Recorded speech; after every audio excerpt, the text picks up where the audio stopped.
তাফসীরে কাবীরে আল্লাহ পাক মুফাসসির যারা ইয়াসিন শব্দের তাফসীর করতে গিয়ে তারা দিয়েছেন ইয়া মানে হে, সিন মানে সাজ্জাদ।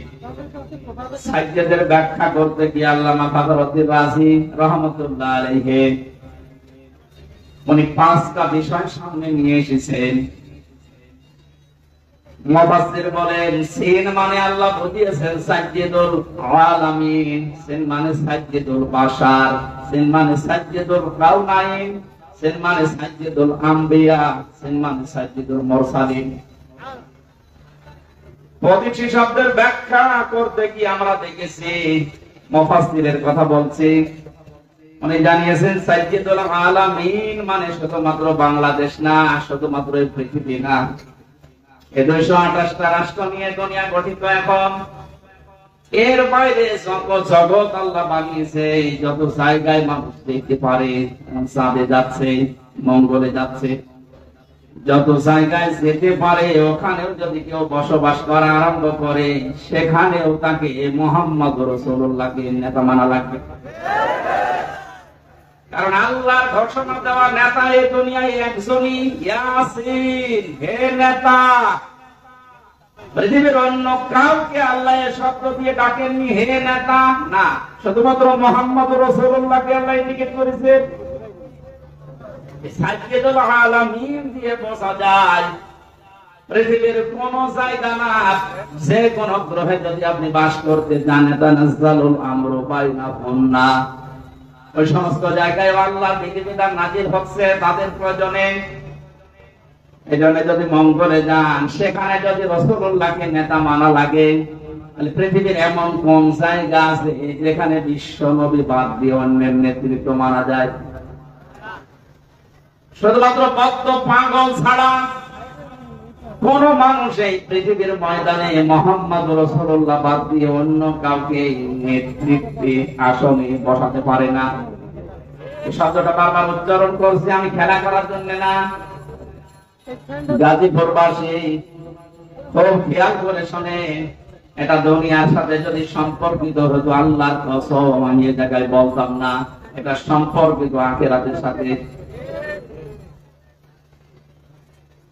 আল্লাহ পাক জানিয়েছেন ময়দানে মহাশারে মানুষ যখন হাজির হবে ওই সময় মানুষকে আমি বিচারের কাঠগড়ায় দাঁড় করানোর জন্য 3টি স্টেপে সাজাবো। প্রথমেই মানুষকে ডাক দেওয়া হবে আল্লাহর সামনে দল দল করে। কোরআনে কারীম জানাচ্ছে ওয়াকুল্লুহুম আতিহি ইয়াউমাল কিয়ামাতি ফারদা। সূরা মারইয়ামের 95 নম্বর আয়াত। আল্লাহ পাক বলেন কিয়ামতে প্রতিটি মানুষকে আমি আল্লাহর সামনে দাঁড় করাবো স্রেফ একা একা।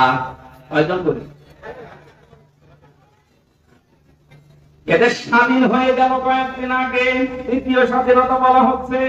এরপরে অনেক ভণ্ড এখনো বসে নেই এই কথাটাকে কোরআনের বিরুদ্ধে পুরা উল্টা সাজিয়ে মানুষকে এখনো ধোঁকা দিয়ে বোকা বানাচ্ছে। কোন চিন্তা করবা না, চিন্তা নেইও, আমরা আছি, পার করে দেব। দুনিয়ার এই ছোট্ট জীবনে যদি অনেকে পার করতে গিয়ে ধরা খায়, কিয়ামতের ওই কঠিন ময়দানে আল্লাহ আপনাকে ডাকবে। কোন মানুষ আপনার সাথে প্রথম স্টেপে থাকবে না, স্রেফ আপনি একা সামনে দাঁড়াবেন আল্লাহ। নিজের দিকে তাকিয়ে পেছনের জীবনের দিকে একটু হিসাব মিলান তো। সত্যি যদি আল্লাহ আপনাকে ডাক দিয়ে বলে পড় ইকরা কিতাবাকা কাফা বিনাফসিকা লিয়াউমা আলাইকা হাসিবা। সূরা বানী ইসরাঈলের 14 নম্বর আয়াতে আল্লাহ জানিয়েছেন এটা পড়, জান্নাতে যাবি না জাহান্নামে যাবি কারো জিজ্ঞাসা লাগবে না, তুই নিজেই যথেষ্ট। এখানে যত আসামি জেলখানায় আছে গাজীপুর কাশিমপুর সহ প্রত্যেকটি আসামিকে আদালতে তোলার সময় বিচারক কিন্তু জিজ্ঞাসা করে তার অপরাধ সম্পর্কে, যেটা করেছেন কিনা। বিশেষ করে 164 যখন নেয় ম্যাজিস্ট্রেট কিন্তু জিজ্ঞাসা করে যা যা বললেন আপনি এগুলো করেছেন কিনা। আল্লাহর বিচার ব্যবস্থা পুরা উল্টা।